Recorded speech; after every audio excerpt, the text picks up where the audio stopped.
Thomas, bonjour. Bonjour Delphine. Alors Thomas, nous allons voir ensemble quelles sont les perspectives d'évolution des prix dans les 11 plus grandes villes de France. Vous êtes parti du constat qu'il est préférable d'investir dans une ville dynamique. Et en fait, pour finalement que chacun puisse se faire une idée du dynamisme de chacune de ces villes, vous avez combiné des indices économiques et des critères immobiliers, et ensuite vous décernez à chacune de ces villes 1 à 5 étoiles. Alors c'est vrai que parmi ces 11 villes, on observe quelques surprises, enfin en tout cas moi ça m'a un petit peu surpris, à commencer par Nice, puisque c'est l'unique ville à qui vous n'avez attribué qu'une seule étoile. Alors pourquoi finalement, c'est un peu sévère, non? Alors, en fait, on a un scénario global d'évolution des prix sur les 12 prochains mois qui est de l'ordre de 1,5% sur l'ensemble du territoire français. Oui. Ce scénario, on va le décliner, on est capable de le décliner sur les plus grandes villes de France. Et pour ça, c'est exactement ce que vous avez dit, on a établi en fait une grille de lecture qui combine à la fois des indicateurs immobiliers, tels que le pouvoir d'achat, les délais de vente, la tension entre l'offre et la demande, l'évolution des prix qu'on a pu connaître sur les 12 derniers mois. Mais aussi, il faut regarder, il y a pas mal d'indicateurs économiques qui ont un impact sur le marché de l'immobilier, comme le chômage, parce que ça va impacter la demande. Bien sûr. La démographie, c'est-à-dire l'âge des habitants. Pourquoi? Parce que ce sont plutôt les jeunes actifs qui achètent de l'immobilier. Et le solde migratoire, savoir si la ville attire des gens, attire des nouvelles populations. D'accord ? Tout ça est quand même combiné, parce qu'évidemment, s'il y a un fort taux de chômage, on peut se dire que ça ne va pas être une ville très attirante. Exactement, tout ça est lié évidemment et a un impact sur l'évolution du marché de l'immobilier. Quand on regarde Nice, sur l'ensemble de ces indicateurs, Nice ne présente pas de très très bons résultats. On a des délais de vente qui sont en fait les plus élevés des grandes villes de France. On vend un bien immobilier en 90 jours à Nice. On a un pouvoir d'achat des Niçois, c'est-à-dire quand on regarde à la fois le revenu des Niçois et le prix de l'immobilier, on a un pouvoir d'achat qui est très mauvais, qui est de l'ordre de 30 mètres carrés, d'une trentaine de mètres carrés. C'est en dessous du seuil fatidique des 36, qui est en gros la surface qu'un ménage médian peut s'acheter dans une ville en respectant les critères de surpopulation de l'INSEE, qui est de 18 mètres carrés par personne. Mais quand vous parlez de ménage médian, c'est un ménage, c'est le revenu médian en fait d'un ménage de 2 personnes de chaque ville. D'accord. Alors donc, si je traduis en fait, donc à Nice, ce ménage au revenu médian peut finalement acheter un logement de 31 mètres carrés. Exactement, c'est ça. Okay. Et ça, vous l'avez effectivement calculé pour chacune de ces villes. Pour chacune de ces villes, et on regarde si ce pouvoir d'achat dépasse ou pas les 36 mètres carrés. Pourquoi 36 mètres carrés? 18 mètres carrés par personne, seuil de surpopulation, x2, puisque ménage de 2 personnes. Voilà, donc c'est clair. On a des prix qui baissent à Nice, une des rares villes aussi où les prix baissent sur les 12 derniers mois. Et à côté de ça, les indicateurs, on va dire, plus économiques, on a un taux de chômage qui est élevé, on a une population qui est parmi les plus vieilles aussi, enfin les plus âgées, on va dire, des oui, 42 ans, âge moyen. Exactement. Et vous avez un solde migratoire qui est négatif. Donc c'est-à-dire que ce n'est pas une ville où il y a une population qui arrive, mais plutôt une population qui diminue. Voilà, donc c'est pour ça qu'on attribue une note de 1 étoile, et donc des perspectives qui sont pas très bonnes. Et donc dans un contexte de hausse généralisée, on imagine que Nice devrait rester stable sur les 12 prochains mois, ne devrait pas augmenter. Donc si je replace en fait en perspective, Nice pour un investisseur, c'est pas vraiment la ville où se lancer. Il y a des meilleurs endroits. Voilà. Alors on va poursuivre en fait dans le sud avec Montpellier et Marseille qui sont vous les avez créditées de 2 étoiles, je crois.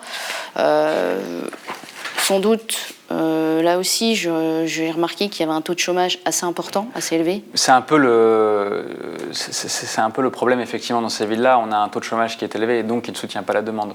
À l'inverse de Nice, vous avez dans ces villes-là, par contre, un pouvoir d'achat qui est très bon pour les habitants. Donc une bonne corrélation il y a un bon rapport entre le revenu des habitants et le prix de l'immobilier. Mais en fait, le problème, c'est que pour accéder à l'immobilier, il faut un emploi. Et dans ces villes-là, on a un fort taux de chômage. Alors, on poursuit avec Bordeaux. Bordeaux qui, c'est pour moi la grande surprise. Juste seulement 2 étoiles. Qu'est-ce qui s'est passé à Bordeaux? Qu'est-ce qui s'est passé à Bordeaux? Parce que je me souviens qu'en 2017, les prix ont explosé. Exactement. Bordeaux, c'est un peu la star déchue de notre classement. Bordeaux, c'était la star de 2017, 17% d'évolution des prix. On plafonne à 4 300 € du mètre carré en moyenne sur l'ensemble de Bordeaux. Il y a certains quartiers dans Bordeaux, on est de l'ordre de 6 000, 6 500 € du mètre. Donc c'est énorme. Et en fait, depuis le début de l'année, Bordeaux, ça plafonne. Ça plafonne pourquoi? Parce que en fait, le pouvoir d'achat des Bordelais, il a pris un sacré coup dans l'aile. Oui, évidemment. Et donc, ça se ressent sur la dynamique du marché. Et donc, aujourd'hui, un ménage à Bordeaux peut s'acheter 32 mètres carrés. C'est à peu près comme à Nice. C'est mieux qu'à Paris, mais c'est pas terrible. C'est mieux qu'à Paris. On mesure que la tension entre l'offre et la demande se calme, c'est-à-dire qu'il y a moins d'acheteurs qu'il pouvait y en avoir encore il y a 12 mois. On a des prix qui ont baissé depuis le début de l'année. Et alors on a des demandes qui restent très fluides. On est à 50 jours pour vendre un bien en ce moment à Bordeaux, donc ce qui reste très bon. Mais les perspectives, quand on regarde les indicateurs sur le pouvoir d'achat, sur l'évolution des prix et sur la tension entre l'offre et la demande, sont pas terribles. À côté de ça, on a des indicateurs aussi sur le chômage. Qui était un peu, on le disait il y a un an quand on faisait les perspectives d'évolution, qui était, attention, le chômage à Bordeaux, fait partie des villes un peu où c'est élevé. C'est 8,9%. C'est plus élevé que les autres villes. On va parler tout à l'heure de Nantes et de Rennes, c'est plus élevé que ces villes-là. Et c'est un peu le point noir un peu de Bordeaux également, le taux de chômage.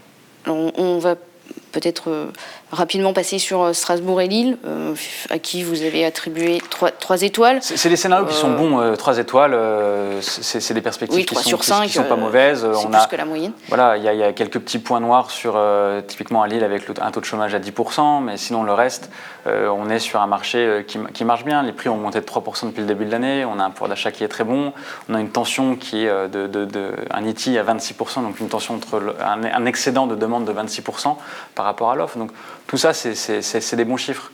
Ça devrait bien marcher sur les 12 prochains mois pour Lille. Alors ensuite, on arrive sur les villes où vous avez considéré que ces villes méritaient 4 étoiles. Donc là, c'est vrai que pour un investisseur, c'est des villes qu'il faut regarder. C'est des villes effectivement qui sont très très intéressantes. La première, Toulouse. Alors Toulouse, encore une fois, sur les indicateurs immobiliers, on est sur un marché qui semble dynamique, avec un bon pouvoir d'achat, des prix qui sont en hausse. Toulouse, elle est intéressante parce que ce qu'on a remarqué, ce qu'on fait ce classement-là quand même, on fait ce classement-là depuis quelques années, c'est la baisse du taux de chômage porté par l'industrie aéronautique et ça porte le marché de l'immobilier. On a un solde migratoire qui est assez bon aussi à Toulouse et un taux de chômage du coup qui baisse. C'est intéressant. Et alors, on va peut-être s'arrêter un petit peu sur la ville de Paris. C'est que le marché est particulier à Paris et que, évidemment, le pouvoir d'achat est le plus bas. C'est la ville où le pouvoir d'achat est...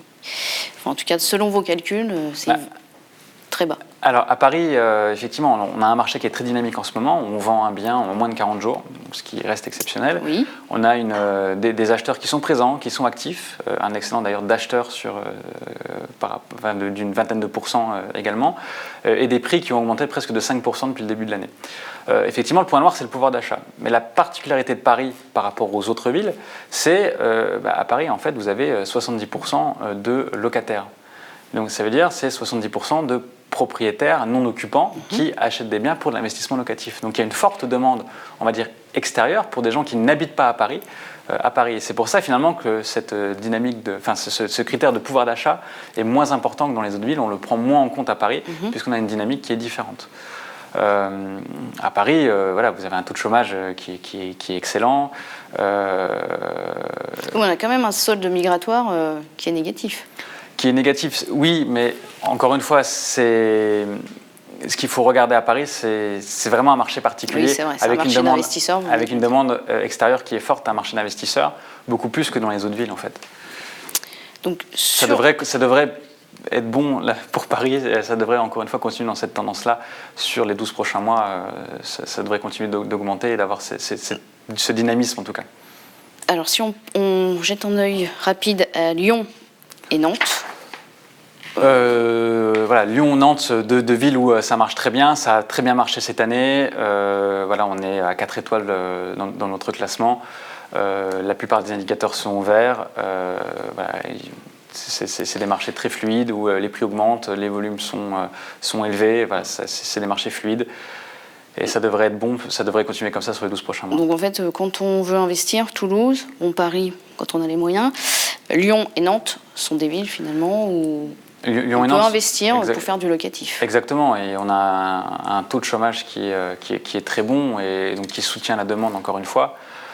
Oui, ce sont des villes extrêmement dynamiques, Nantes et Lyon. Vous avez un pouvoir d'achat, un pouvoir d'achat à Nantes qui est très bon, à Lyon qui commence à flirter avec des niveaux un peu inquiétants, parce que Lyon a bien performé cette année, mine de rien. Donc un petit warning sur le pouvoir d'achat. On a combien du mètre carré, grosso modo? À 4 000 € du mètre carré à Lyon. Mais le revenu, donc si on compare au revenu, c'est-à-dire qu'un ménage médian de 2 personnes à Lyon peut s'acheter 37 mètres carrés. On n'est pas loin de la barre des 36. Donc attention, ça commence à se tendre un peu. À se tendre, ouais. Exactement. Et on va terminer cette revue des 11 plus grandes villes par celle qui obtient 5 étoiles. Alors pourquoi Rennes ? Alors Rennes, quand on regarde en fait l'ensemble des indicateurs, en fait tout est complètement ouvert. Hein. C'est une ville qui a augmenté de 4% rien que sur les 8 premiers mois de 2018. On a des délais de vente qui sont bons, inférieurs à 2 mois, donc on met moins de 2 mois pour vendre un bien immobilier à Rennes, et surtout qui baissent significativement depuis un an. On a un pouvoir d'achat immobilier des Rennais qui est très bon, qui est de l'ordre de 49 mètres carrés. On note un excédent de demande par rapport à l'offre d'une vingtaine de pourcents. Donc tout ça favorise la dynamique du marché. Et quand on regarde, si vous voulez, d'autres critères, des critères plus démographiques ou économiques, on a un taux de chômage qui est inférieur à 7%, c'est le taux de chômage le plus faible parmi les grandes villes de France. On a un sol migratoire qui est très bon et aussi des habitants qui sont très jeunes et du coup qui restent à Rennes puisqu'ils ont les moyens de travailler et donc de s'endetter, d'acheter de l'immobilier. Donc c'est pour ça que Rennes est en gros le gagnant de notre classement et devrait être la ville qui augmente le plus sur les 12 prochains mois sur les plus grandes villes de France. Donc c'est la ville où il faut investir ? C'est la ville où, effectivement, tous les critères sont réunis pour, a priori, faire un investissement pas trop mauvais. Et peut-être qu'on peut revenir quelques instants sur les perspectives, en fait, les prévisions, en fait, à 12 mois, des prix, en fait, que vous avez finalement pu tirer de votre classement. Parce que ce que je vois, c'est qu'une ville comme Rennes, vous envisagez quand même une hausse des prix de 6%. Donc, est-ce que ça ne va pas ensuite peser finalement aussi sur la demande ? Mais en fait, on a un scénario global d'évolution de prix de 1,5%. Et ça, on le décline en fonction de toutes ces notes qu'on a pu voir. Et ça va donc de 0% à Nice jusqu'à 6% à Rennes. Après, comme on l'a vu, il y a encore quand même pas mal de place à Rennes, avec un pouvoir d'achat de l'ordre de presque 50 mètres carrés pour les ménages. Les prix peuvent augmenter de 6%. Il y aura encore de la place. Thomas, merci. Merci à vous.